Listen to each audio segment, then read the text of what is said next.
Recent గా Bihar government ఈ voting system ని అడాప్ట్ చేసుకుంది. It is the one and only state in India to adopt ఈ voting system for urban local body elections. దీన్ని ఎవరు develop చేశారు? సీడాక్ వాళ్ళు డెవలప్ చేశారు. Centre for development of advanced computing వాళ్ళు దీన్ని డెవలప్ చేశారు.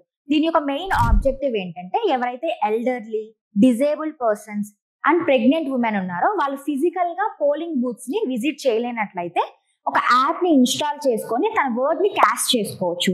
ఈ యాప్ నేమ్ వచ్చేసి ఈ సెక్యూర్ బీహార్. ఈ యాప్ ని డౌన్లోడ్ చేసుకొని ఫోన్ నెంబర్ ద్వారా లాగిన్ అవ్వాలి. ఓటర్ ఐడి ద్వారా వెరిఫై అవుతుంది. సో వెరిఫై అయిన తర్వాత ఎలక్షన్ డే రోజు వీళ్ళు ఓట్ ని క్యాస్ట్ చేసుకోవచ్చు. ఇంట్లో నుంచే వీళ్ళు ఓట్ ని క్యాస్ట్ చేసుకోవచ్చు అనమాట.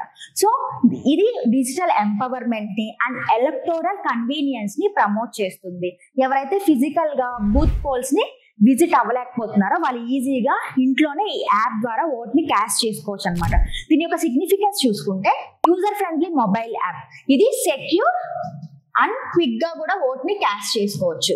సెక్యూర్ అని ఎలా అంటున్నాము? ఇందులో బ్లాక్ చైన్ టెక్నాలజీని యూజ్ చేసి ఈ యాప్ ని డిజైన్ చేశారు. Remote voting capabilities. Rural area people, remote areas లో ఉన్న వాళ్ళు కూడా ఈ యాప్ ద్వారా ఓట్ వేయచ్చు.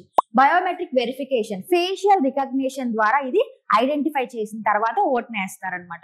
సో మాల్ ప్రాక్టీస్ అనేది కూడా జరగకుండా ఉంటుంది.